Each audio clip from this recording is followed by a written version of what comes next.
क्या हो अगर आपको पता चले कि सेहत का एक दुश्मन है जो नजरों से ओझल है, शायद आपके अंदर ही छिपा बैठा है। आज हम इसी छिपे हुए दुश्मन और उसे हराने के जेनेटिक कोड के बारे में बात करने वाले हैं। हम सब ने बॉडी मास इंडेक्स यानी बीएमआई के बारे में सुना है ना? पर सोचिए, क्या हो अगर ये हेल्दी दिखने वाला नंबर असल में एक धोखा हो, एक ऐसा पर्दा जिसके पीछे एक जानलेवा राज छिपा हो। तो चलिए इस धोखे की तह तक चलते हैं। ये समझना बहुत जरूरी है कि क्यों शरीर का कुल वजन हमारी सेहत की पूरी कहानी नहीं बताता, बल्कि कई बार तो हमें गुमराह कर देता है। असल में फैट दो तरह का होता है। एक है सबक्यूटेनियस फैट, जिसे हम देख सकते हैं त्वचा के ठीक नीचे, लेकिन असली विलन है विसरल फैट या VAT। ये है वो छिपा हुआ दुश्मन जो हमारे जरूरी अंगों के चारों ओर लिपट जाता है और अंदर ही अंदर एक गुप्त फैक्ट्री की तरह सूजन और बीमारियां पैदा करता रहता है। और यही छिपा हुआ फैट एक बहुत ही खतरनाक स्थिति को जन्म देता है, जिसे स्किनी फैट या वैज्ञानिक भाषा में MUL फिनोटाइप कहते हैं। मतलब कोई इंसान बाहर से एकदम दुबला पतला दिख सकता है, उसका BMI भी नॉर्मल रेंज में हो सकता है, पर अंदर ही अंदर उसका शरीर मोटापे के सारे खतरनाक लक्षणों से, जैसे कि इंसुलिन रेजिस्टेंस और हाई ब्लड प्रेशर से जूझ रहा होता है। और ये कितना खतरनाक है, इसका अंदाजा इस नंबर से लगाइए।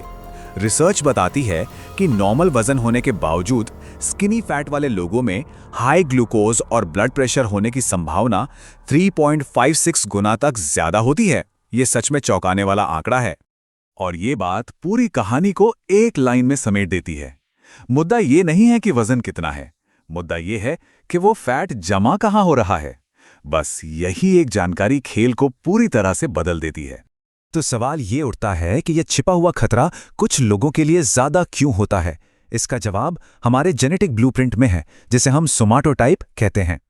देखिए, मोटे तौर पर 3 तरह के बॉडी टाइप्स होते हैं। एक्टोमॉर्फ, जो नेचुरली पतले होते हैं और जिनका मेटाबॉलिज्म बहुत तेज होता है। फिर आते हैं मेसोमॉर्फ, जिनकी बॉडी नेचुरली मस्कुलर और मजबूत होती है। और आखिर में एंडोमॉर्फ, जिनका शरीर फैट को स्टोर करने में बहुत माहिर होता है। हर किसी का सिस्टम एकदम अलग तरीके से काम करता है। लेकिन यहां कहानी में एक जबरदस्त मोड़ आता है। क्या हो अगर मैं कहूं कि ये जेनेटिक कोड पत्थर की लकीर नहीं है, इसे बदला जा सकता है? जी हाँ, बिल्कुल सही सुना। आपकी जीन्स भले ही कहानी की शुरुआत लिखें, लेकिन उसका अंत लिखना आपके हाथ में है। और इसका जरिया है एपिजेनेटिक्स। इसे ऐसे समझिए कि हमारा DNA हमारा हार्डवेयर है और एपिजेनेटिक्स वो सॉफ्टवेयर है जो उसे चलाता है। हमारी जीवन शैली, हमारा खान पान, हमारी कसरत, ये सब हमारे जीन्स को ऑन या ऑफ करने वाले स्विच की तरह काम करते हैं। उदाहरण के लिए, जब आप वजन उठाते हैं यानी रेजिस्टेंस ट्रेनिंग करते हैं, तो ये आपके DNA को एक सिग्नल भेजता है। ये PGC1 अल्फा और PPR डेल्टा जैसे खास जीन्स को एक्टिवेट कर देता है।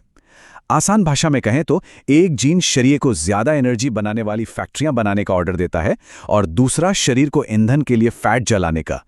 इस तरह आप सचमुच अपने मेटाबॉलिज्म को रिकोड कर सकते हैं।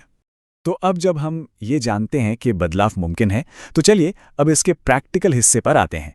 अब वक्त है ये पहचानने का कि आपका बॉडी टाइप आखिर है कौन सा। तो क्या आपकी बनावट पतली है? क्या वजन बढ़ाना, चाहे वो मसल हो या फैट, एक चुनौती लगता है? और क्या आपका मेटाबॉलिज्म हमेशा तेज रहता है? अगर हाँ, तो हो सकता है आप एक एक्टोमॉर्फ हो।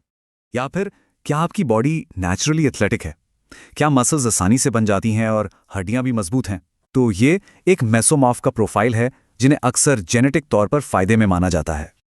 और आखिर में, क्या शरीर थोड़ा नर्म और गोलाकार है?